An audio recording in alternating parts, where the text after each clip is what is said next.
Φεύγοντας το 2015, πήρε μαζί του ένα από τα πιο αγαπητά πρόσωπα του ποντιακού χώρου, αλλά και γενικότερα του προσφυγικού ελληνισμού. Τον πολιτικό επιστήμονα, συγγραφέα και ακάματο εργάτη του ποντιακού ζητήματος, Γιώργο Ανδρεάτη. Μαζί μας σήμερα έχουμε τα μέλη της οικογένειάς του, το γιο του, τον Αλέξανδρο Ανδρεάτη, τη σύζυγό του, την κυρία Κούκα. Σας ευχαριστούμε πολύ. Αναστασία. Σας ευχαριστούμε πολύ που μας θυμάται με την παρουσία σας. Με τους μισούς συντελεστές της εκδήλωσης αυτής ήμασταν μαζί στις 2 Ιανουαρίου για να τον συνοδεύσουμε στην τελευταία του κατοικία, στην αγαπημένη του Καλαμαριά. Γνωριστήκαμε, μιλήσαμε και μπήκαν οι βάσεις αυτής της εκδήλωσης, που είναι η πρώτη που γίνεται προς τιμήν του. Ας αρχίσουμε με το Τρισάγιο υπέρ αναπαύσεως της ψυχής του. Πατέρα Πέτρο.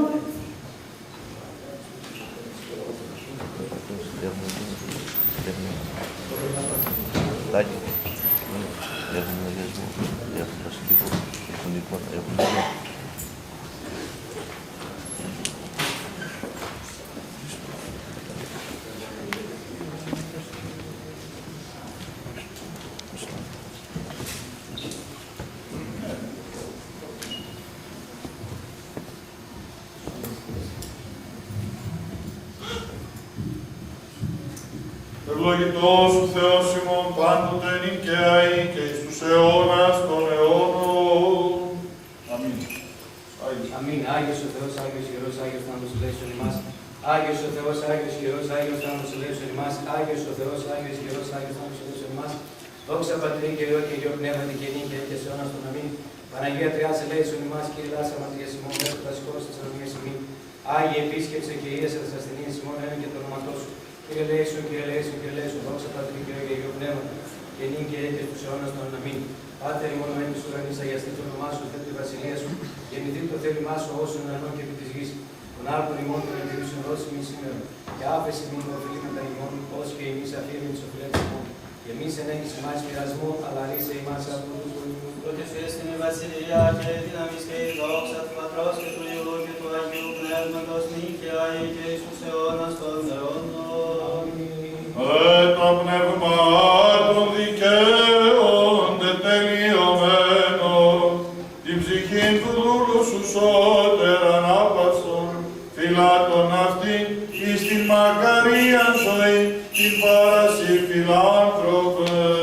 Εις την κατάπαυση σου, Κύριε, όπου πάντες οι Άγιοι σου αναπαύονται ανάπαυσον, και την ψυχή του δούλου σου, ότι μόνος υπάρχεις αθάνατος. Δόξα Πατρί και Υιό και Αγίο Πνεύματι, Συ ο Θεός συμφωνώ κατά βάσης άδη, και τα σωδίνας λύσας των πεπαιδημένων, αυτός και την ψυχή του δούλου σου σώτερα ανάπαυσον.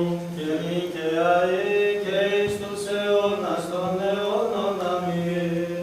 ημών η αγνή και άχραντος Παρθένος, η Θεώνας πόρος και ίσασα, πρέσβευε υπέρ του σωθήνε την ψυχή του δούλου σου. Ότι εσύ η Ανάσταση, η ζωή και η ανάπαυση του κεκοιμημένου δούλου σου Γεωργίου Χριστέ ο Θεός ημών, και εσύ την δόξα να αναπέμπομεν συ το ανάρχο σου Πατρί και το Παναγίο και αγαθό και σωπιό σου πνεύματι, νυν και αεί και εις τους αιώνας των αιώνων. Κυρίου δεηθόμεν. Ότι εσύ η Ανάσταση, η ζωή και η ανάπαυση του κεκοιμημένου δούλου σου Γεωργίου Χριστέ ο Θεός ημών, και εσύ την δόξα να αναπέμπομεν συν το ανάρχο σου Πατρί και το Παναγίο και αγαθό και σωπιό σου πνεύματι, νυν και αεί και εις τους αιώνας των αιώνων. Αιωνία σου η μνήμη αξιομακάριστε και αείμνηστε αδελφέ ημών. Αιωνία σου η μνήμη αξιομακάριστε και αείμνηστε αδελφέ ημών. Αιωνία σου η μνήμη αξιομακάριστε και αείμνηστε αδελφέ ημών. Όλοι μαζί. Αιωνία αιωνία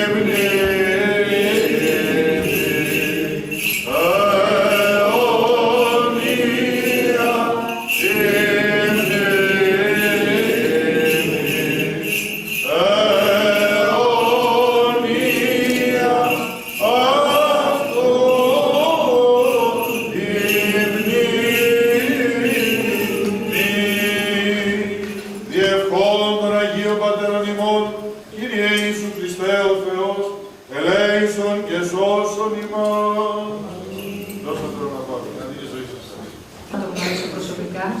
Πριν 20 χρόνια ένας συνάδελφός μου έδωσε το βιβλίο «Η Κλωστή» σε μια εποχή που δεν είχα καμία αναζήτηση για την ποντιακή ιστορία, για τον ποντιακό πολιτισμό.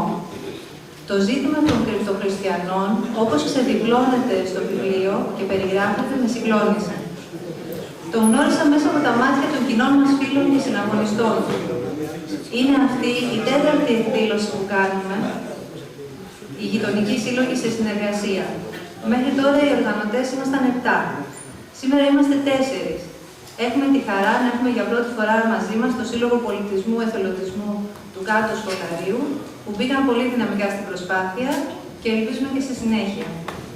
Στη δεύτερη εκδήλωση που είχαμε κάνει σε συνεργασία η Συλλογή, το Μάρτιο του 2014, τιμόμενο πρόσωπο ήταν ο Ομέρα Σάρ, ο όμηρός μας, που δεν εννοούσε να επιστρέψει στην πόλη χωρίς να δει τον αγαπητό του Γιώργο.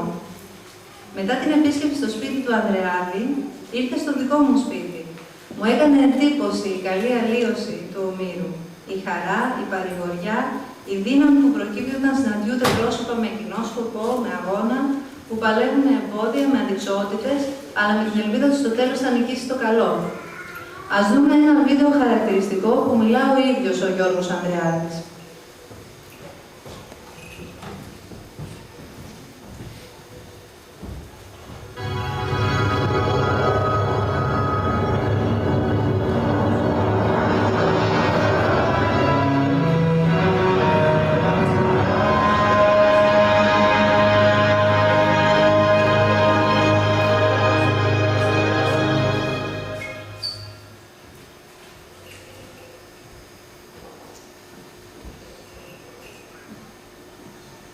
Με 2 σχέδια το 1915 το Αρμενσής Αρμενιστάν, Αρμενία χωρίς Αρμενίους, και δεύτερο το 1916 το Λευκό Θάνατο, η Τουρκία κατά τη γνώμη της έλυσε το μειονοτικό της πρόβλημα. Το πρώτο σχέδιο και το δεύτερο ήταν σύλληψη σχεδίου από τον Ταλάτ Πασά, ο οποίος ήταν ο Σουλτανικός Υπουργός αρμόδιος για τα θέματα αυτά. Το δεύτερο σχέδιο, το πρώτο σχέδιο του Αρμενσής Αρμενιστάν, είχε σαν αποτέλεσμα την απώλεια 1.500.000 Αρμενίων. Το δεύτερο οδήγησε στον θάνατο πάνω από 350.000 ανθρώπους, ιδιαίτερα στον Δυτικό Πόντο, όπου ήταν εγκλωβισμένοι, και εκεί από το 16 μέχρι το 22 έγινε μία κανονική εθνοκάθαρση εν γνώση των κρατών της Ευρώπης, όπως αποδεικνύουν τα αρχεία των διπλωματών τους που ανοίγονται τώρα. Γιατί τότε δεν ήξεραν τίποτα. Και αυτό είχε σκοπό να αντιμετωπίσει το γεγονός ότι στο Παρίσι οι μεγάλες δυνάμεις που ήταν σύμμαχοι και φίλοι της Ελλάδος, με προεδρεύοντα τον τότε πρόεδρο της Αμερικής, τον πρόεδρο Woodrow Wilson, αυτοί είχαν αποφασίσει την διάλυση του συστήματος της Οθωμανικής Αυτοκρατορίας και την δημιουργία ανεξαρτήτων κρατών στη Μικρά Ασία. Και ένα από τα προβλεπόμενα από αυτούς κράτη ήταν το κράτος του Πόντου. Άρα το σχέδιο του Λευκού Θανάτου ήταν να μειωθεί δραματικά και δημογραφικά ο πόντος όσον αφορά το ελληνικό στοιχείο, ώστε εάν θα γίνει ειρήνη και γαλήνη και έρθουν επιτροπές από το Παρίσι να βρουν ελάχιστο αριθμό χριστιανών Ελλήνων που να δικαιολογούν τη δημιουργία αυτού του κράτους του πόντου, όπως είχαν προβλέψει οι μεγάλες δυνάμεις και σύμμαχοι της Ελλάδος. Οι πόντοι είχαν ιδρύσει με βάση την εντολή των συμμάχων του Παρισιού στον Καρτούν τη Βουλή του Πόντου για να προετοιμάσουν το κράτος αυτό, δηλαδή την ποντιακή δημοκρατία. Όταν ήρθαν οι Ρώσοι, φύγαν όλοι και έγιναν μόνο φτωχολογιά και έπεσε για πρώτη φορά στις 10.000 κατοίκους το μουσουλμανικό στοιχείο. Όταν αυτοί όλοι επέστρεφαν και ήρθαν και οι πρώτοι 200 ρακένδυτοι, όπως τους περιγράφει, Τούρκοι στρατιώτες μέσα στην τραπεζούτα. Περιγράφει εκεί ότι περιφέροντας τις άδειες και ασυνοικίες των Ελλήνων, σπάσανε σπίτια, πόρτες τα λοιπά, αλλά το μένος ήταν κυρίως στους ναούς.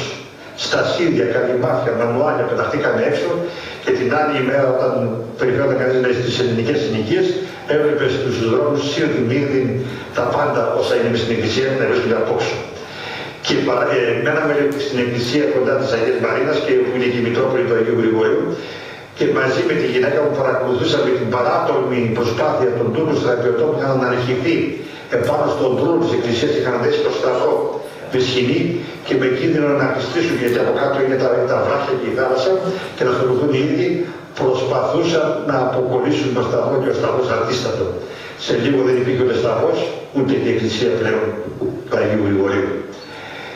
Και μετά από αυτό έγινε η επίσημη υπογραφή της Λοζάνης και ήρθε και η εντολή σε αυτό ότι μπορεί να φύγει αν θέλει να φύγει. Τότε είπε με τη γυναίκα του και να δώσανε μία άμαξα να περιηγηθούν την τραπεζούνα και ιδιαίτερα να πάνε στο Σόουξου που είχαν έπαυλη αυτή η θερινή και να κάνουν ένα αποχαιρετιστήριο ταξίδι στην τραπεζούνα την πατρίδα του που του φύγουν για την Ελλάδα. Όταν πλησίαζαν στο Σόουξου ήταν τέτοια η ερήμωση και η καταστροφή των σπιτιών των Ελλήνων, οι αυσιπάβεις, που και η ίδια η γυναίκα του του έστριψε το κεφάλι για να μην βλέπει το θέμα, μην προσπάθει τίποτα. Και τότε γύρισε ο Φιλής και είπε: όχι, άσε με να δω, για να μην τυχόν ποτέ ξανανοσταλγήσω να επιστρέψω στον τόπο. Τα 80 χρόνια που πέρασαν και με καμία σχολική αναφορά στα βιβλία της ιστορίας στα θέματα αυτά του πόνου που είναι πάρα πολλά και ηρωικά, δημιουργήθηκε μία, μπορώ να πω, ανύπαρκτη συνείδηση στους πολιτικούς νέους, οι οποίοι ξεχνάνε ένα βασικό, ότι ο καθένας από εμάς που έχουμε ποντιακή καταγωγή έχουμε εκεί στον χώρο του ευξήνου πόντου θαμένους 90 γενιές προγόνων μας, ενώ εδώ είμαστε το πολύ η πρώτη, η δεύτερη, η τρίτη, βία η τέταρτη και η πέμπτη γενιά. Η επιμονή όσων γράφουμε για αυτά τα πράγματα δεν είναι ότι ζητούμε εκδίκηση, αλλά αναγνώριση, και θεωρώ την αναγνώριση ως τον μονόδρομο για την Τουρκία και το λαό της να βρει τον δρόμο συμφιλίωσης με το ευρωπαϊκό γίγνεσθε. Άλλος τρόπος δεν υπάρχει. Θα ήθελα επίσης να πω ότι μας ζητούν πάρα πολλές φορές με διπλωματία ή με διάφορους τρόπους να κατεβάσουμε τους τόνους, αν είναι δυνατόν να μην φωνάζουμε και πολύ δυνατά για το θέμα της γενοκτονίας. Και να θέλαμε δεν μπορούμε. Δεν μας αφήνουν οι φωνές πόνου και παραπώνου και οι κραυγές που βγαίνουν από τα φαράγγια και τις πλαγιές των πνών του πόντου για εκείνους που τόσο άδικα, πρόωρα και βία έχασαν τη ζωή τους επειδή είχαν γεννηθεί χριστιανοί και Έλληνες. Επί 80 χρόνια η ελληνική πολιτεία σε όλες τις μορφές της, πεισματικά, ίσως στον βωμό καλό διακρατικό σχέση με την γείτονα Τουρκία, επέμενε να μην γραφεί ούτε μία σελίδα, ούτε μία σειρά από την ιστορία, την μαρτυρική και ηρωική του πόντου και όσα συνέβησαν εκεί στα σχολικά βιβλία. Και έτσι οι επιγενειές και οι Έλληνες γενικά, αλλά και ιδιαίτερα τα παιδιά των ποντίων, περάσανε από σχολική εκπαίδευση και δεν έχουν ακούσει τίποτα για την ιστορία του πόντου. Και αυτό, όπως είπα, έγινε, κατά τη γνώμη μου, χάρη των καλών διακρατικών σχέσεων για να μην προκαλείται η γείτονα Τουρκία. Η είσοδος της Τουρκίας στην Ευρώπη θα είναι μια λύτρωση για πολλούς λαούς που ζουν στην Μικρά Ασία, και δεν είναι μόνο οι ποντιόφωνοι, και για πολλές θρησκευτικές αιρέσεις που δεν συμφωνούν κατά ανάγκη με το κρατούν θρήσκευμα, αλλά είμαι της γνώμης ότι αυτό θα είναι ωφέλιμο για την Τουρκία στο σύνολό της και για την Ευρώπη μόνο εάν η ενσωμάτωση της Τουρκίας στην Ευρώπη γίνει με τους ευρωπαϊκούς όρους. Η προσπάθεια της Αμερικής πεισματικά να γίνει με το έτσι θέλω η είσοδος της Τουρκίας με χωρίσεις και παραχωρήσεις και υποχωρήσεις θα οδηγήσει σε μία αναστάτωση η οποία θα ταλαιπωρήσει πρώτη θα πάρει τον δικό λαό. Γιατί αυτή θα ήταν θύματα κάθε ανομαλίας.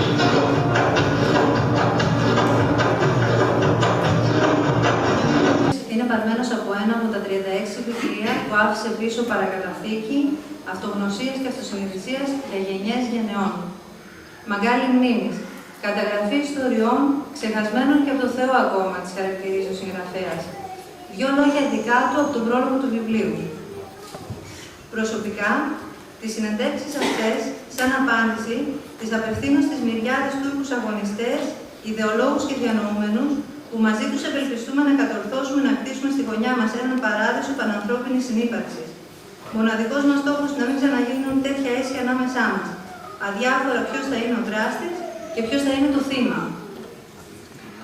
Σήμερα, 16 Απριλίου του 2016, 7 μόλις μέρες μετά το ιστορικής σημασίας συνέδριο για τη γενοκτονία που έγινε στην Άγκυρα, που οργανώθηκε από Τούρκους αγωνιστές, ιδεολόγους και διανοούμενους, με τη συμμετοχή Ελλήνων αγωνιστών και κυρίως του κεντρικού μας ομιλητή του Θεοφάνη του Μαλκίδη, νομίζω ότι μπήκε το πρώτο λιθαράκι για τον παράδεισο πανανθρώπινης συνύπαρξης που οραματίστηκε ο Γιώργος Ανδρεάδης.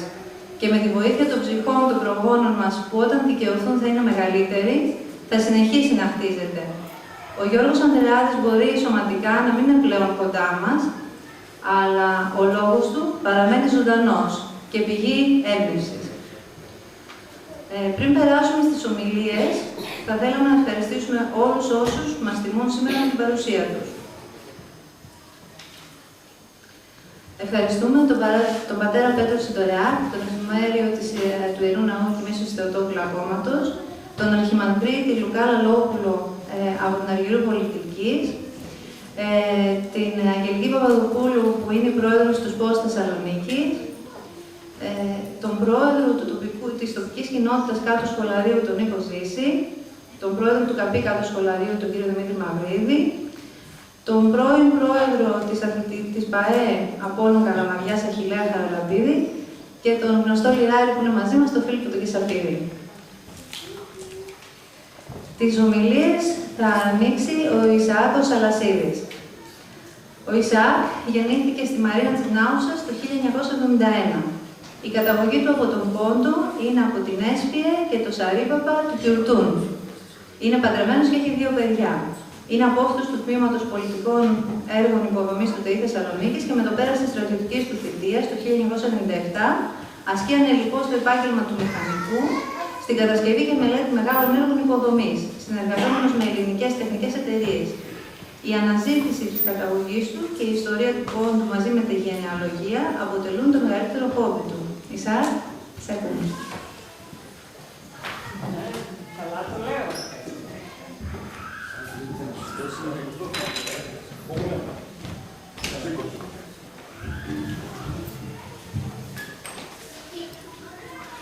Κυρίες και κύριοι, καλησπέρα σας. Πριν από όλα, θα ήθελα να ευχαριστήσω θερμά τους διοργανωτές της σημερινής εκδήλωσης, το Σύλλογο Κοντίνου Λακώματος, τον Μορφωτικό Σύλλογο Κοντίνου Μεσημερίου, τον Πολιτιστικό Σύλλογο Μονοπηγάδου και τον Σύλλογο Πολιτισμού και Εθελοντισμού Κάτω Σχολαρίου για τη μεγάλη τιμή που μου κάνουν να βρίσκομαι εδώ στη θέση του μιλητή. Μα πάνω απ' όλα, να τους ευχαριστήσω από τα βάθη της καρδιάς μου για την πρωτοβουλία τους αυτή να διοργανώσουν αυτή την εκδήλωση τιμής και μνήμης για τον μεγάλο πόντιο συγγραφέα και πατρίδη Γεώργιο Ανδρεάδη, που πρώτος άνοιξε τον δρόμο της επανασύνδεσης με την αγαπημένη μας πατρίδα, το χιλιοτραγουδισμένο μας πόντιο. Σας ευχαριστώ όλους. Στα λίγα αυτά λεπτά θα προσπαθήσω να σας διηγηθώ τις εμπειρίες μου από τον Γιώργο Ανδρεάδη, που για περίπου 25 χρόνια ήταν ο πνευματικός μου πατέρας, η αληθινή μου έμπνευση και ο οδηγός μου σε ένα αιώνιο ταξίδι στη γη των προγόνων μας, τον Πόντο. Η πρώτη γνωριμία μαζί του είναι μέσα από τα βιβλία του, όπως φαντάζομαι πάρα πολλών από εσάς που παρευρίσκεστε σήμερα εδώ. Είναι αρχές του 90, όντας νέος φοιτητής στην πόλη της Θεσσαλονίκης, περνώ μια βόλτα από την έκθεση βιβλίου στην παραλία της πόλης. Τότε ήταν της μόδας. Όλοι θέλαμε να πάμε στην έκθεση βιβλίου. Ήδη το ενδιαφέρον μου για τον Πόντο και την καταγωγή μου είχε φυτρώσει για τα καλά μέσα μου και υπεύθυνη για τη σπορά αυτή από τα παιδικά μου χρόνια ήταν η γιαγιά. Η γιαγιά Ερμιώνη, γεννημένη στην Έσβιο του Πόντου το 1907. Όλα τα παιδικά μου παραμύθια είχαν μόνο Πόντο. Παρχάρια, μαυροθάλασσα, χωτλάχη και ταβάρα. Και ένα μόνιμο καημό για την όμορφη Έσπια που χάθηκε. Μπορείτε εύκολα λοιπόν να καταλάβετε τη μεγάλη έκπληξη που ένιωσα όταν πρωτοδιάβασα την καμά μου, που αγόρασα σε εκείνη την έκθεση βιβλίου. Ένα βράδυ ήταν αρκετό για να φτάσω μέχρι το τέλος και το επόμενο απόγευμα, που ήταν και Παρασκευή και επέστρεφα στο χωριό, η ανάγνωσή της επαναλήφθηκε αυτή τη φορά φωναχτά για να ακούει η γιαγιά. Όχι γιατί δεν μπορούσε να διαβάσει η ίδια, αλλά γιατί ένιωθα την ανάγκη να το κάνω εγώ. Να της αφιερώσω χρόνο, όπως μου αφιέρωνε αυτή στα παιδικά μου χρόνια. Ακόμη μέσα στα αυτιά μου ηχεί το μυρολόι της για την πατρίδα και τους χαμένους συγγενείς, που ήταν στην ίδια αυτή τραγική πορεία θανάτου με τους πρωταγωνιστές του βιβλίου. Δεν ξέρω αν εκείνο το βράδυ μπόρεσε να κοιμηθεί η γιαγιά και δεν τόλμησα ποτέ να τη ρωτήσω γι' αυτό. Εγώ πάντως εκείνο το βράδυ ταξίδεψα για πρώτη φορά στον Πόντο μέσα από τα όνειρά μου παρέα με τον κύριο Ανδρέα. Και ήταν ένα αξέχαστο ταξίδι. Ένα ταξίδι που δεν είχα τελικά την τύχη να κάνω μαζί του στην πραγματικότητα. Την επομένη το πρωί, η επιθυμία της γιαγιάς, αλλά και εντολή να γνωρίσω οπωσδήποτε τον Ανδρεάδη και κοντά του να μάθω τον Πόντο, έτσι πίστευε, ξεκίνησε να γίνει πραγματικότητα. Σε όλα τα βιβλία του, όπως και στην ταμάμα, στο τέλος του βιβλίου είχε πάντα τα τηλέφωνά του. Και πάντα προέτρεπε τον αναγνώστη, όποιος θέλει να του τηλεφωνήσει και να έρθει σε επικοινωνία μαζί του. Δίστασα στην αρχή, αναθάρισα και του τηλεφώνησα. Και εκεί ήταν η πρώτη και μεγάλη έκπληξη από τον μεγάλο άμβαρα Γιώργο Ανδρεάδη. Κύριε Ανδρεάδη, λέγομαι Σαλασίδης, κατάγομαι από την Έσβια, διάβασα την ταμάμα και θέλω να σας γνωρίσω από κοντά. Μπορείς τώρα, είμαι στην Καλαμαριά, έλα να με βρεις. Χωρίς δεύτερη κουβέντα. Ή αλλιώς λέει την Τετάρτη το βράδυ. Έχω μια ομιλία για την γενοκτονία στο θέατρο Μελίνα Μερκούρη της Καλαμαριάς. Από εκείνη την Τετάρτη και εκείνη την ομιλία στο Μελίνα Μερκούρη αρχίζει η διαζώση των οριμιών μου με τον Γιώργο Ανδρεάδη.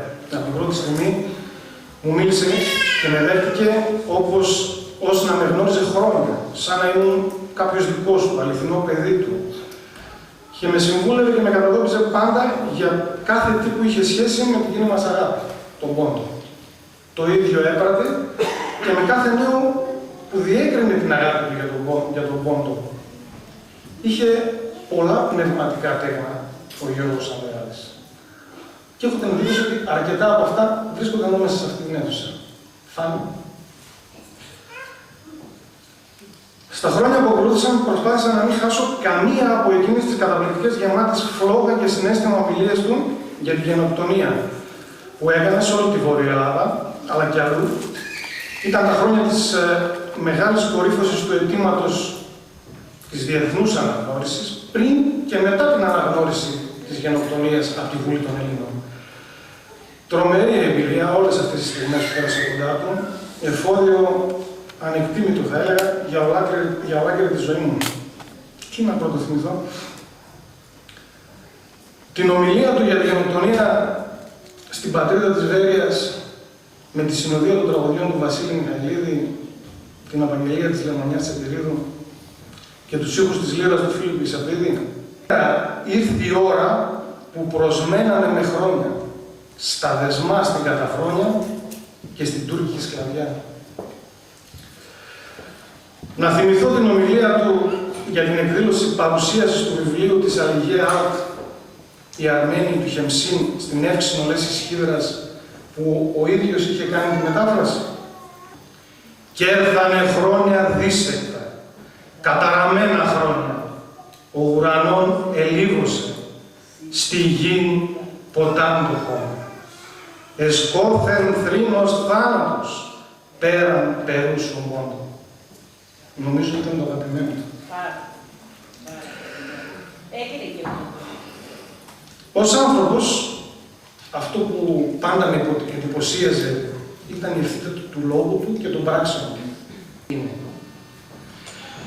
Κλείνοντας, θέλω να μοιραστώ μαζί σας αυτό που μέσα μου έχει χαραχτεί πιο βαθιά και κρατάω πάντα το Γιώργο και που πάντα έλεγε στις ομιλίες του μετά την απέλαση του. Έλεγε λοιπόν, παρακαλώ, όποιος από το κοινό που βρίσκεται σήμερα εδώ θα επισκεφτεί φέτος τα Άγια Χώματα του αγαπημένου μας Πόντου την τελευταία ημέρα πριν να επιστρέψει στην Ελλάδα από το ταξίδι, να μην πλύνει το κεφάλι. Επιστρέφοντας να έρθει να με βρει και μυρίζοντας το κεφάλι του, να μυρίσω κι εγώ λίγο από το άρωμα της αγαπημένης μου πατρίδας που άδικα μου έχουν στερήσει.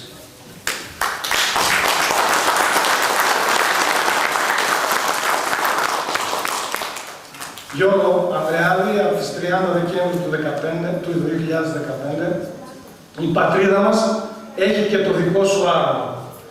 Πλέον κανείς και καμιά απόφαση με όσα χει και αν έχει πάνω δεν μπορεί να σου στερήσει την παρουσία σου εκεί. Κάπου εκεί στα βουνά της Τόνιας ή του Όφη, σεριανάς παρέα με τον αδελφό σου Κουσνή. Κάθε καλοκαίρι θα ερχόμαστε εκεί για να νιώθουμε την άβρα σου που τόσο πολύ μας λείπει. Σας ευχαριστώ πολύ. Η εφημερίδα του είδους της. Εργάστηκε ως δημοσιογράφος σε εφημερίδες, ραδιοφωνικούς και τηλεοπτικούς σταθμούς στην Ελλάδα και την Κύπρο και τιμήθηκε με το πρώτο βραβείο ελληνικής τηλεόρασης 1992 για το ντοκιμαντέρ «Αποστολή στην Ύμβρου», όπου αποκάλυπτε το δράμα των τελευταίων Ελλήνων της Ύμβρου που καταπιέζονταν από το ρατσιστικό τουρκικό καθεστώς και τους τύχησε τη σύλληψη από τον τουρκικό στρατό και την πολύ ωρή κράτησή του σε τουρκικό στρατόπεδο. Είναι ο πρώτος Έλληνας δημοσιογράφος που επισκέφθηκε για δημοσιογραφική αποστολή την περιοχή του ιστορικού Πόντου το 1989 και αποκάλυψε στην ευρύτερη κοινή γνώμη την ύπαρξη χιλιάδων ελληνόφωνων κατοίκων ποντιακής καταγωγής που αποκαλύπτονταν μπροστά στην τηλεοπτική κάμερα. Εμείς αδέρφιαήμες.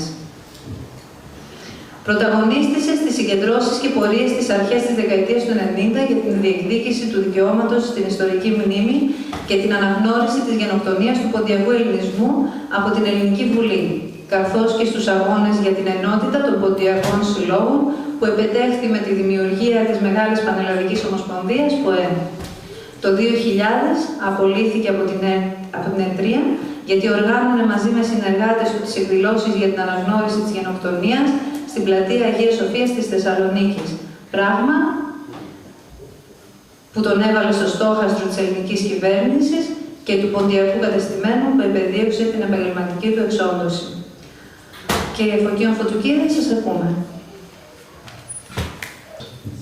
Τώρα πόσο μπορεί να γίνει μια ομιλία για τον Γιώργο μετά από μια τέτοια συναισθηματική φόρτιση της καταπληκτικής ομιλίας του Ισαάκ του Σαλασίδη είναι λίγο δύσκολο. Δεν έχω το κείμενο. Μόνο λίγες σημειώσεις για να μην ξεχάσω κάποια πράγματα. Αυτό που γνωρίζω είναι. Εγώ καταρχήν αισθάνομαι ότι ο Γιώργος δεν έφυγε, είναι ανάμεσά μας, είναι πάντα μαζί μας, είναι πάντα από παρόν. Ο Γιώργος είναι παρόν και στον ιστορικό πόντο του Τραπεζούντα. Όπως ίσως τα ξέρετε, οργανώνω ταξίδια τα καλοκαίρια, προσπαθώντας κατά ένα μικρό μέρος να συνεχίσουμε το μεγάλο αυτό έργο που ξεκίνησε ο Γιώργος. Και εκεί διαπιστώνει κανείς, αν θα ταξιδέψει, ότι όσοι έχει ταξιδέψει, ότι το πλέον γνωστό όνομα Έλληνα στην Τραπεζούντα είναι το όνομα του Γιώργου Ανδρεάδη. Είναι ο πλέον δημοφιλής Έλληνας στην περιοχή της Τραπεζούντας. Πέρσι και προπέρσι το καλοκαίρι, στην πλατεία της Τραπεζούντας, άγνωστα άτομα προς εμάς, όταν αντιλήφθηκαν ότι είμαστε Έλληνες, ξέρετε, συγκεντρώνονται, έρχονται, μας υποδέχονται, θέλουν να μας φιλοξενήσουν, κάνουν και μια λύρα, στήσαν και ένα χορό και μας ρωτούσαν όλοι για τον Γιώργο Ανδρεάδη. Ήταν το όνομα που γνωρίζαν περισσότερο. Ξέρω και δύο-τρία ονόματα ακόμη, τον Γιώργο του Μιχαηλίδη, αλλά αυτό το οποίο το όνομα το οποίο υπάρχει στον πόντο και μάλιστα από ανθρώπους ιδιαίτερα νέους και ανεξάρτητα πολιτικής τοποθέτησης. Δεν είναι μόνο οι πόντοι οι οποίοι έχουν αφυπνιστεί και έχουν γυρίσει προς τον ελληνισμό. Αυτοί είναι λίγοι. Οι περισσότεροι συνεχίζουν να ζουν τη ζωή τους ως Τούρκοι πολίτες. Όταν φεύγουμε, μας φιλοξενούν και είναι ιδιαίτερα θερμοί μαζί μας. Αλλά όταν φεύγουμε, συνεχίζουν κανονικά τη ζωή τους. Και αυτοί ακόμη και εθνικιστές στην περιοχή της Τραπεζούντας, το έχουν πολύ μεγάλη εκτίμηση προσωπικά. Ο Γιώργος Ανδρεάδης άνοιξε τον δρόμο σε όλους μας. Άνοιξε τον τρόπο με τον οποίο βλέπουμε τον πόντο πλέον. Ο Γιώργος ήταν ένας ειρηνιστής. Ο άνθρωπος που αγωνίστηκε μια ολόκληρη ζωή για την ειρήνη. Ταυτόχρονα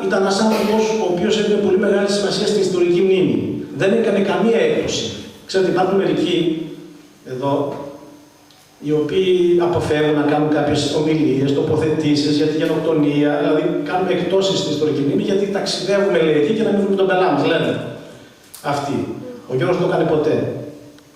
Ήταν ο πλέον, το γνωρίζουμε ότι είναι ο πλέον πολυταξιδευμένος Έλληνας στον Πόντο με τις 52 επισκέψεις. Ο άνθρωπος που είχε τις περισσότερες σχέσεις από τον οποιοδήποτε εκεί με τους ντόπιους, με τον λόγο, όμως ποτέ δεν απέφυγε να μιλήσει για τη γενοκτονία, ποτέ δεν έκανε έκπτωση στις ιδέες του και το πλήρωσε βέβαια αυτό με κάτι που του τύχησε πάρα πολύ, δηλαδή την απέλαση του από την περιοχή του Πόντου.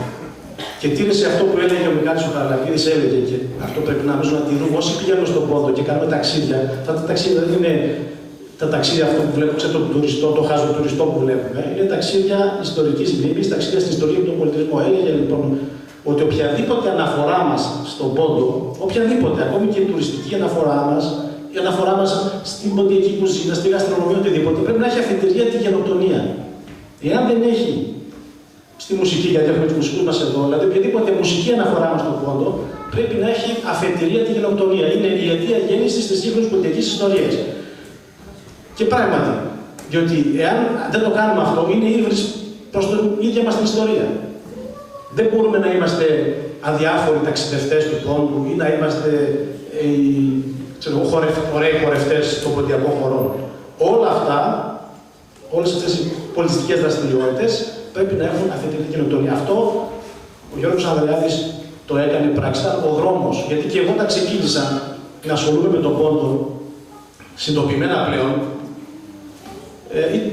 είχα πολλά διλήμματα. Με ποιον δρόμο θα πρέπει να προσεγγίσουμε αυτό το θέμα.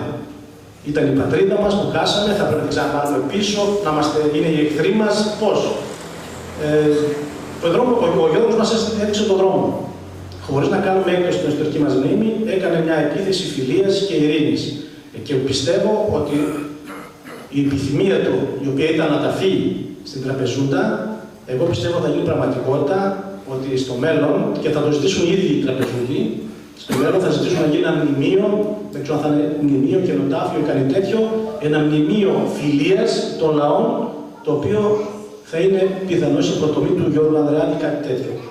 Αυτή η επιθυμία του θα γίνει και το συνέδριο στην Άγκυρα, για το οποίο ψάμε να μάθουμε, είναι πολύ μεγάλη ιστορική σημασία, πιστεύω, Φάνης ο Μαλακίδης, από τους μπροστάριδες αυτόν τον αγώνα της Διεθνούς Αναγνώσης Γενοκτονίας, έχουμε τη χαρά να είναι εδώ. Ήρθαν 4 οι οποίοι όλοι πάρα πολύ μορφωμένοι, με μεγάλα πτυχία, σε τράπεζα, σε μεγάλες θέσεις. Τούρκοι ήρθαν επίσκεψη στο σπίτι και τους κάνανε τραπέζι και φέρανε παρακαλώ 4 κιλά χώμα από την Τραπεζούντα, από το χωριό του Πεθερού, από του Γιώργου, ας πούμε, το χωριό. Και φέρανε και τους πήγαμε στο μνήμα, ευτυχώς ακόμη δεν το είχαμε, γιατί ήταν το πατρικό μου και δεν είχαμε βάλει το τελειωτικό μάρμαρο πάνω, κάναμε είχαν χαλάσει τα φλάγια μέρη και βάλαμε, απλώσαμε το χώμα, ίσα ίσα που σκέπασε όλο το μνήμα.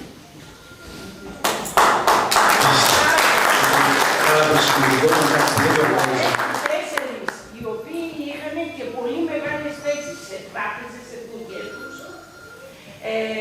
Ένας ήταν πολιτικός και ήταν πολιτικός, παρακαλώ, από το κόμμα, όχι του Ερντογάν, το αντίθετο. Ήρθανε ταξίδι μόνοι τους με αεροπλάνο, ο ένας από την Άγκυρα, συναντηθήκανε μαζί, πήρανε το κόμμα από το χωριό, ήρθανε μετά στην Τραπεζούντα, πήγανε σε αεροπλάνο, ήρθανε στην Κωνσταντινούπολη, άλλο αεροπλάνο και ήρθανε και πάλι έτσι τα επιστρέφανε. Ήτανε πάρα πολύ συγκινητικό. Αυτό πώς να το ξέρω είναι αυτό που είπα, το σύμβολο της προσέγγισης και της φιλίας θα είναι ο Γιώργος Ανδρεάδης.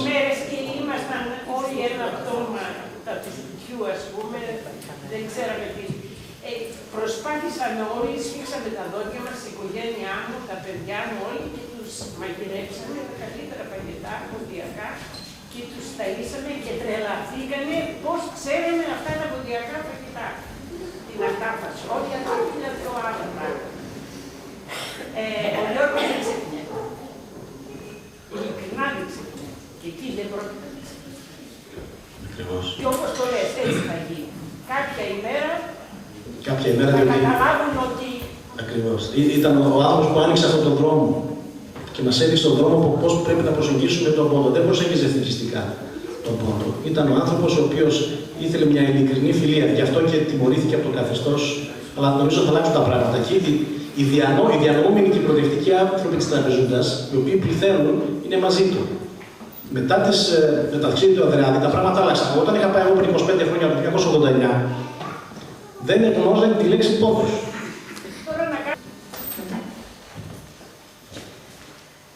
Στην πατρίδα μας, τον πόντο. Προχωράμε στον κεντρικό ομιλητή της εκδήλωσής μας, τον Θεοφάνη Μαλκίδη. Ο Θεοφάνης Μαλκίδης γεννήθηκε στην Αλεξανδρούπολη από γονείς πρόσφυγες από την Ανδριανούπολη της Ανατολικής Θράκης. Είναι διδάκτορ κοινωνικών επιστημών και μέλος της Διεθνούς Ένωσης Ακαδημαϊκών για τη Μελέτη των Γενοκτονιών, η οποία το 2007 αναγνώρισε, μετά από ψηφοφορία μεταξύ των μελών της, τη γενοκτονία των Ελλήνων, των Αρμενίων και των Ασσυρίων.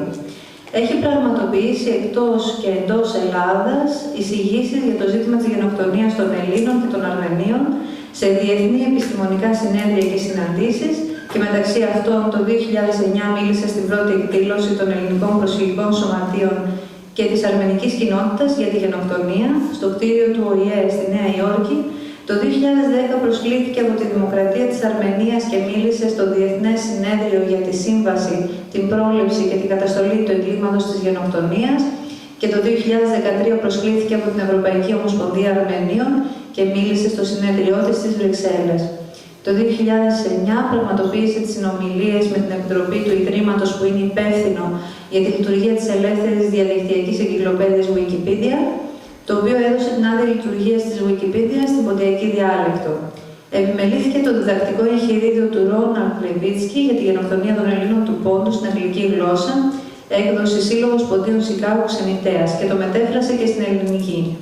Για τη δραστηριότητά του στο ζήτημα ανάδειξης της γενοκτονίας καθώς και άλλων θεμάτων του ελληνισμού, έχει τιμηθεί τόσο στο εσωτερικό όσο και το εξωτερικό.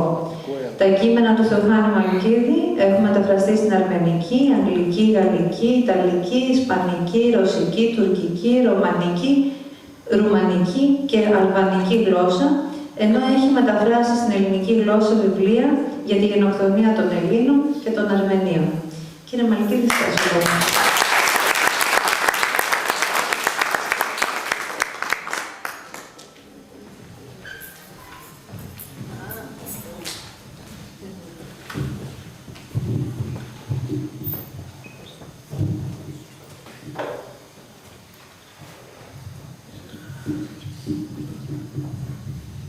Αγαπητέ πατέρα Λουκά, αγαπητέ πατέρα Πέτρο, αγαπητή Αναστασία, αγαπητέ Αλέξανδρε, φίλες και φίλοι, συμπατριώτες, συμπατριώτισσες και αγαπητά παιδιά. Το Ευαγγέλιο, επειδή είναι θεόπνευστο κείμενο, μας έχει πει τα πάντα. Και από κάθε λέξη και από κάθε φράση μπορούμε να πιαστούμε για όλη μας τη ζωή. Επειδή απόψε η συγκίνηση περισσεύει, άκουσα εκπληκτικά λόγια, ένιωσα άλλα τόσα συναισθήματα και νιώθω και από τον Ισαάκ και από τον Φωκίωνα και από όλους εδώ. Κράτησα δύο, τα οποία εμένα με συγκλονίζουν και πάντα τα χρησιμοποιώ. Λέει κάποιος στο Ευαγγέλιο, που δύο συναγμένοι, τρεις στο όνομά μου, τότε βρίσκομαι και εγώ ανάμεσά σας.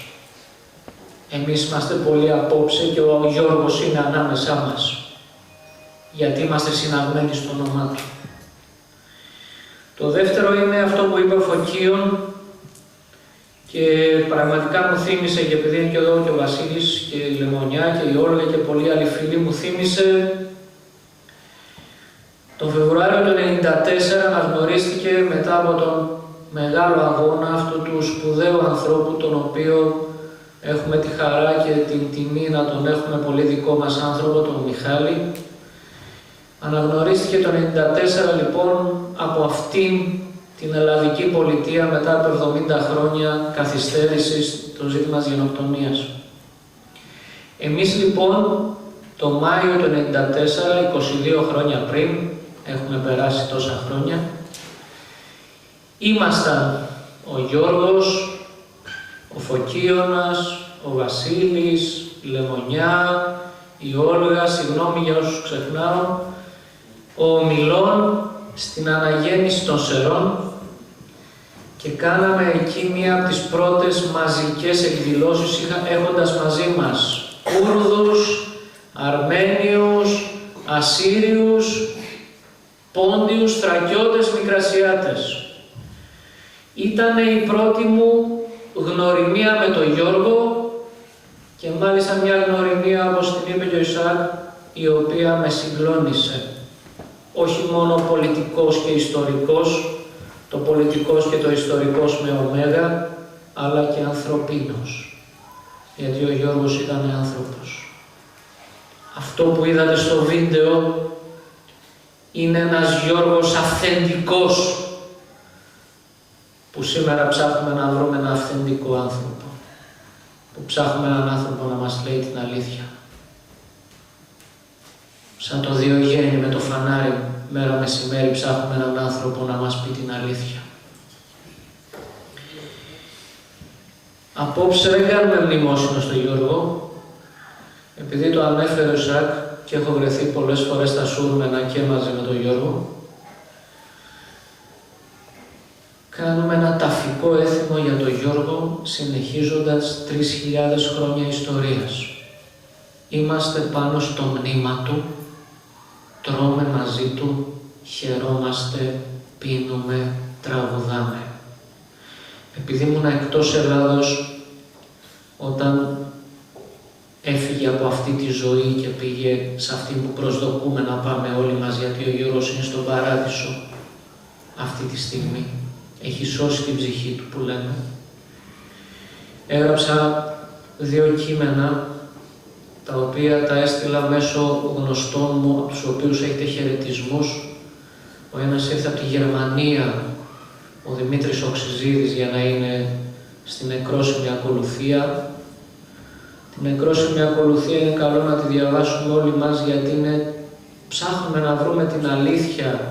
Παλαιότερα ψάχναμε με τους φίλους εδώ να βρούμε την αλήθεια σε κείμενα, σε μανιφέστα, αλλά το πιο ωραίο κείμενο που μας συντροφεύει πάντοτε είναι η νεκρόσιμος ακολουθία. Κάπου εκεί, όταν βέβαια ψάλετε αυτοί, όλοι είμαστε στεναχωρημένοι, γιατί φεύγει ένας δικός μας άνθρωπος. Αλλά θα ακούσετε μέσα κάτι το οποίο νομίζω ότι είναι το πιο σπουδαίο και το πιο ωραίο που έχει η πίστη μας. Και του παραδείσου πάλι ποιόν πολύτιμε. Υπάρχει κάποια πίστη, υπάρχει κάποια θρησκεία που όταν αποχαιρετάς τον νεκρό σου, εύχεται να ξαναγίνει πολίτης του παραδείσου. Αυτοί οι άνθρωποι όταν γράψαν αυτή την ακολουθία, τη γράφανε και για τον Γιώργο.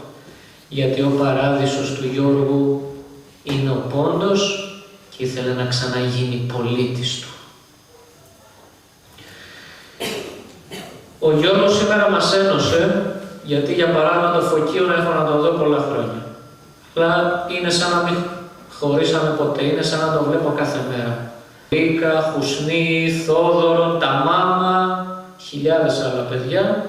30.000 ήρθαν σε ορφανοτροφία εδώ στην Ελλάδα και 30.000 πήγαν στις Ηνωμένες Πολιτείες σε άτεκνες οικογένειες. Εμένα ο Θεός μου έστειλε, ο Θεός στέλνει αυτά, μου έστειλε 2 από αυτά τα ορφανά από τα 100.000 μπροστά μου για να αποδείξουν αυτό που έλεγε ο Γιώργος. Το πρώτο ήταν ένα παιδί από τη Ζάκυνθο, ορφανό, που βγήκε στον πύργο Ηλία σε ένα χωριό που λέγεται Γλύφα. Στην Πελοπόννησο υπάρχει ένα ποντιακό χωριό Αμιγός, που είναι σχεδόν από τα ορφανά του Πόντου, και στο Atlantic City στις Ηνωμένες Πολιτείες, 2 ώρες από τη Νέα Υόρκη, όταν ήρθε ένας ηλικιωμένος και μου είπε «Είμαι ένα από αυτά τα παιδιά».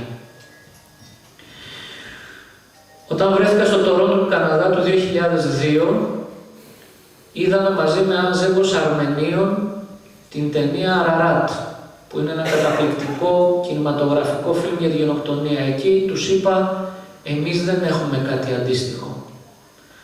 Πώς τα έφερε όμως ο Θεός και ο Γιώργος και η ιστορία? Βρέθηκε μια τραπεζούντια σκηνοθέτης, η Γεσίμ η Μουστάουλου, η οποία μετέφερε την Ταμάμα με το «Περιμένοντας τα σύννεφα». Όταν είδα «Περιμένοντας τα σύννεφα», ξέρετε ποιος κάνει το ρόλο του Γιώργου σε αυτή την ταινία?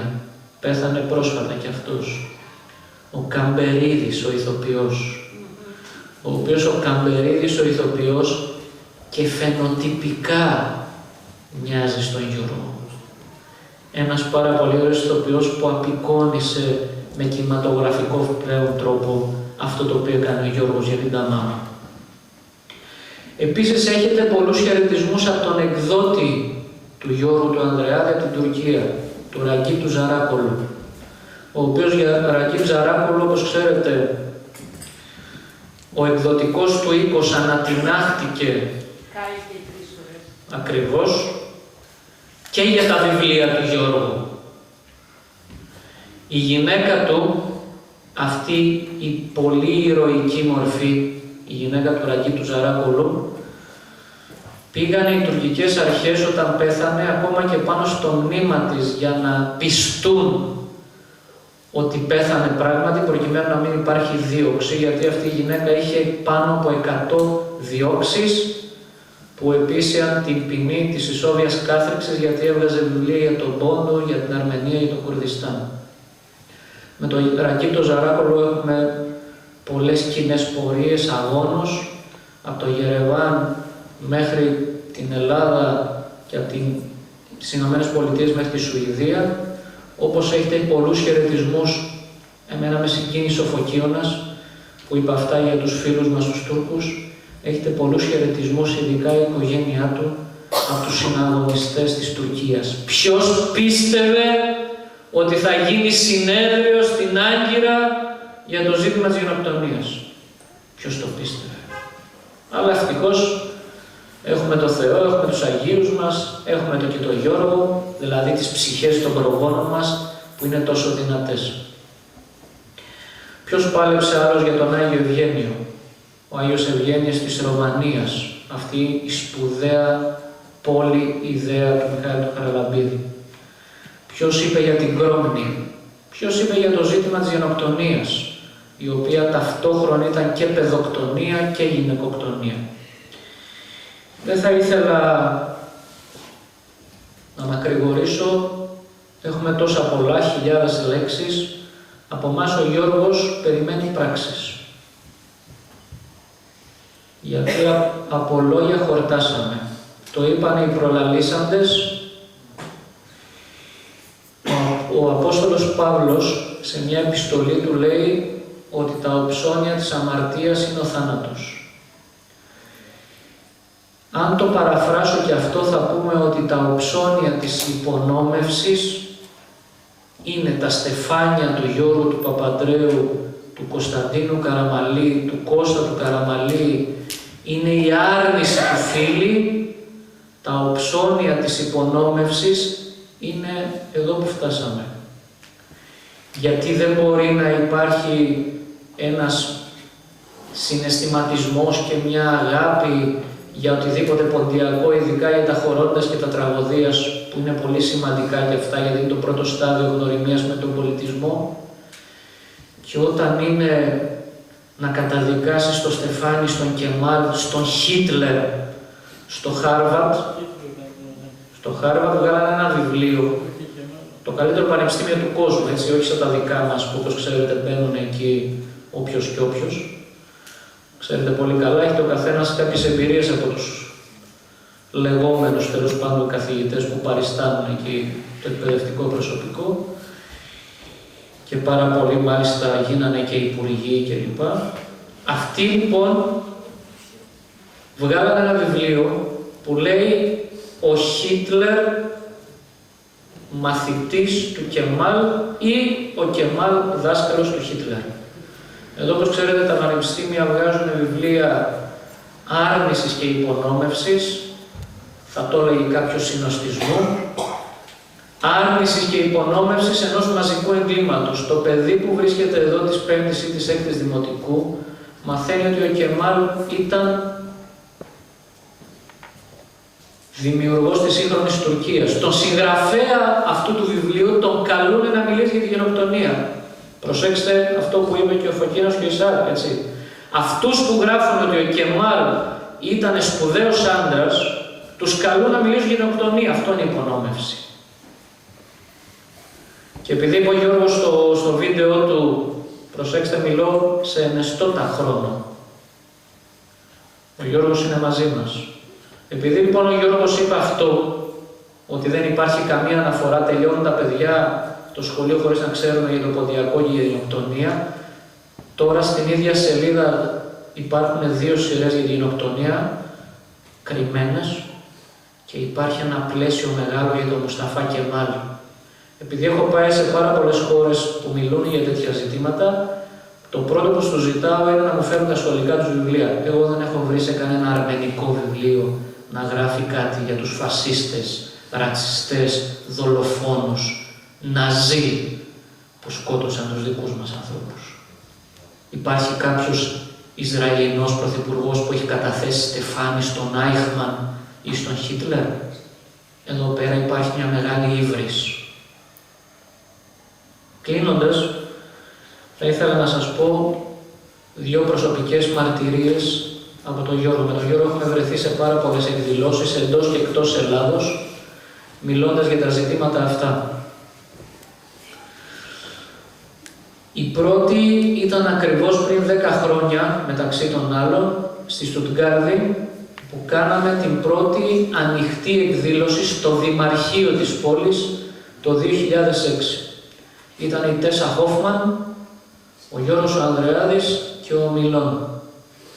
Εκεί λοιπόν στο Δημαρχείο της Στουτγκάρδης συγκεντρώθηκαν χιλιάδες άνθρωποι, δεν ήταν όλοι Έλληνες, ήταν λίγοι Έλληνες, αλλά ήταν περισσότεροι ξένοι.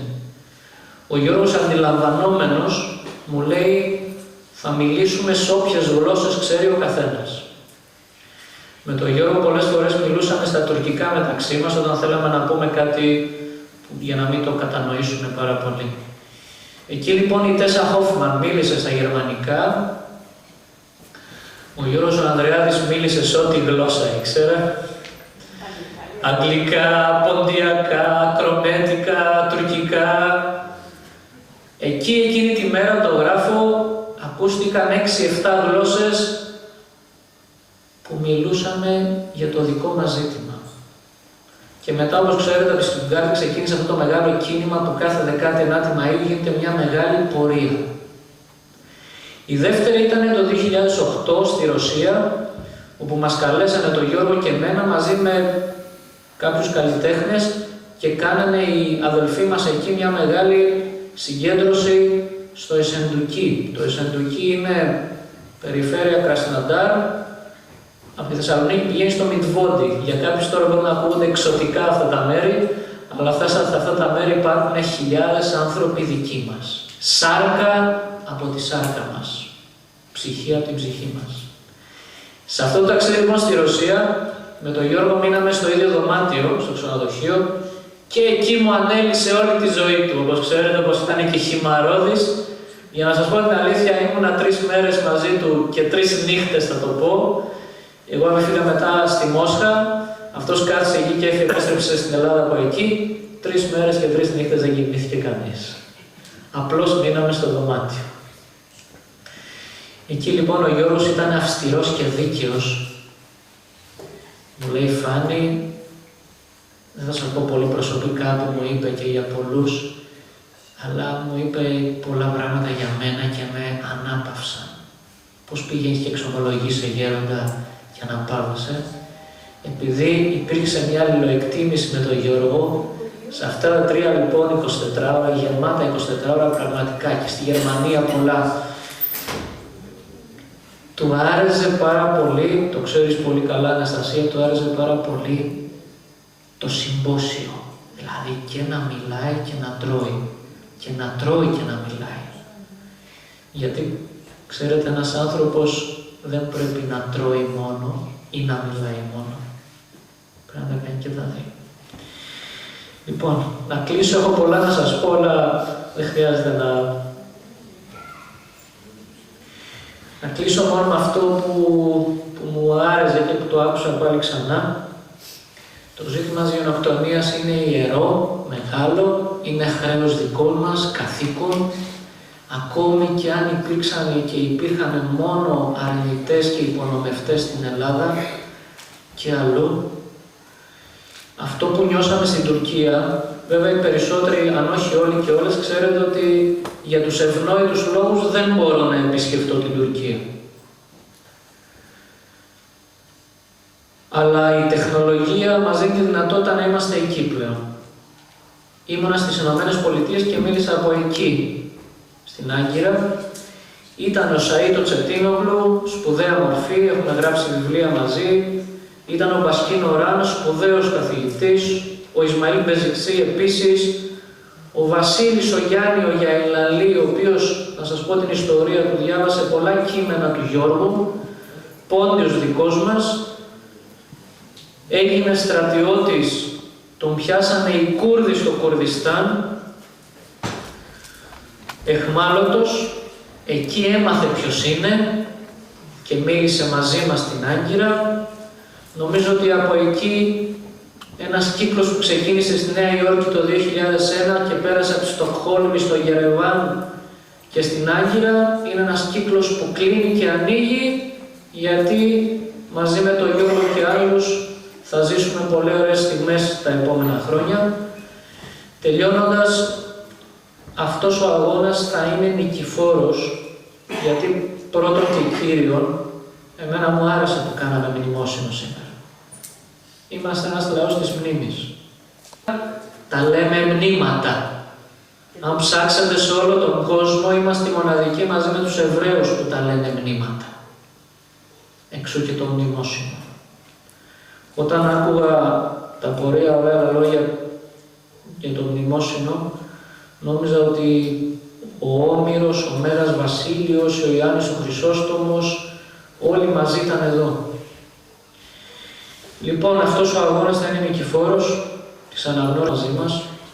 Έχουμε τους Αγίους μας, έχουμε 1.000.000 μάρτυρες και έχουμε και τις ψυχές των προγόνων μας.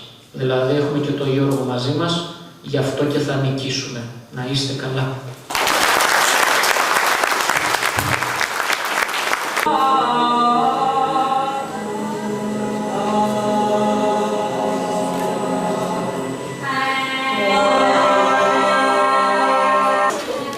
Που έχουμε αποκτήσει τόσους πολλούς ηθοποιούς και πάρα πολύ καλούς. Τα παιδιά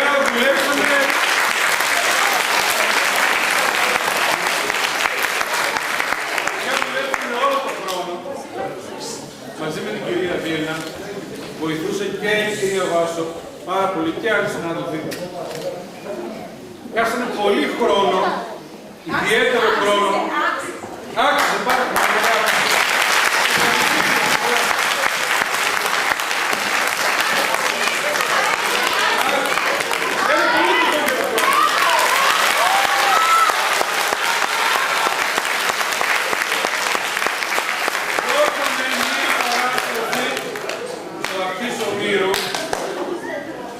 Στο Μουσείο Αθλητισμού, στο θέατρο, μαζί με άλλα σχολεία, πολλά σχολεία, όπου από εκεί πήραμε ένα βραβείο.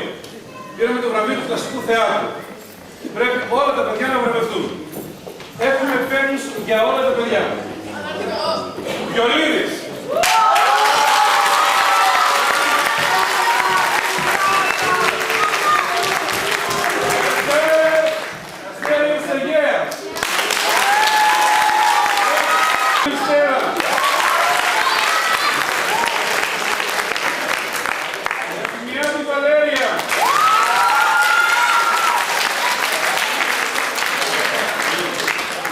Ήρθε όμως μας δώσανε να βραβεύσαμε.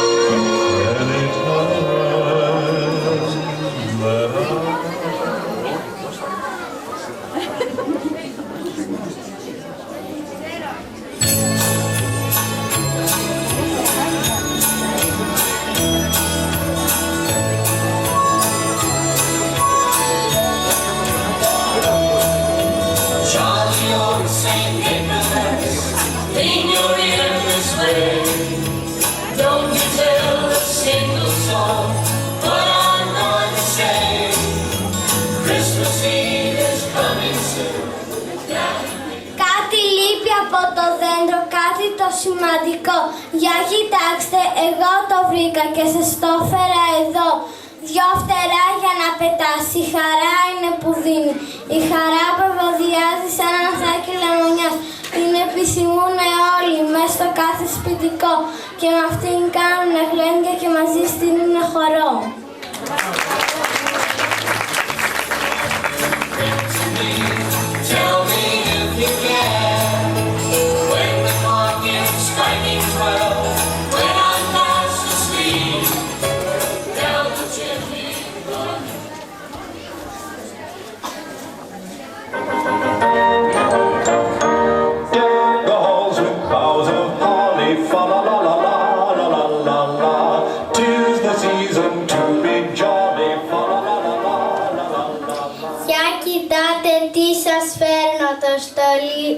Για κοιτάτε τι σας φέρνω, το στολίδι που κρατώ.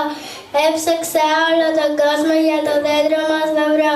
Τίποτα δεν θα φοβάται, όποιον ξέρει να αγαπά και απλόχερα στις γύρω την αγάπη θα σκορπά. Την αγάπη στα καρδιά σου δώρο δικό μου από καρδιά. Την αγάπη που χαρίζει κάθε μάνα στα παιδιά. Την αγάπη που σκεπάζει με φτερούδια στο πουλί. Την αγάπη που γεμίζει άντια το ξερό κλαδί.